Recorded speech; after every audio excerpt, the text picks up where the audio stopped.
வணக்கம். ரயிலில் ஒரு பயணம்.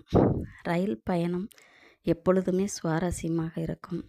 குழந்தைகளுக்கும் ரயில் பயணத்தை விரும்புவார்கள். ரயில் பயணங்களை நம்மால் அவ்வளவு எளிதாக மறந்துவிட முடியாது. இயற்கையின் எழிலோடு இணைந்து பயணம் செய்வது மிகுந்த மகிழ்வை தருகிறது. போக்குவரத்திற்கு மிகவும் வசதியாகவும் உள்ளது. ரயில் பயணம் அலுவலக வேலை, பிழைப்புக்காக வெளியூர் செல்வது, கிராமத்திலிருந்து நகரத்திற்கு செல்வது, உறவினர்கள் நண்பர்களை பார்க்கச் செல்லுவது, இப்படி ஏதாவது ஒரு முறையேனும் ரயில் பயணம் செய்யும் வாய்ப்பு கிடைத்திருக்கும். உடல் சோர்வு இருக்காது. தொலைதூரத்திற்கு செல்பவர்கள் 3 வேளை உணவும் ரயிலில் வண்டியிலே கிடைக்கும். காலை மாலை டீ, காஃபி, குழந்தைகளுக்கான தின்பண்டங்கள் நம் இருக்கும் இடத்திலே வாங்கி கொள்ளும் வசதி. குழந்தைகளாகட்டும் முதியவர்களாகட்டும் அவசரத்திற்காக செல்வதற்கு கழிவறை வசதிகளும் உள்ளது.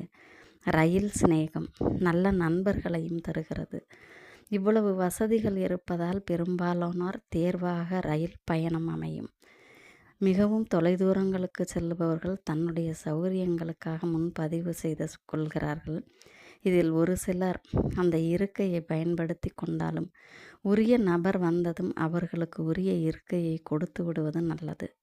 நாள்தோறும் ரயில் நிலையங்களில் பல்லாயிரக்கணக்கானோர் வந்து போகிற பயணிகள் எவ்வளவுதான் தூய்மை பணியாளர்கள் தூய்மை செய்து வைத்தாலும் நாமும் அதை தூய்மையாக வைத்து கொள்ளுவது நமது கடமையாகும்.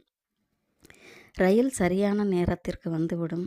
நாம் 5 நிமிடங்களுக்கு முன்னதாக ரயில் நிலையம் வருவது நல்லது.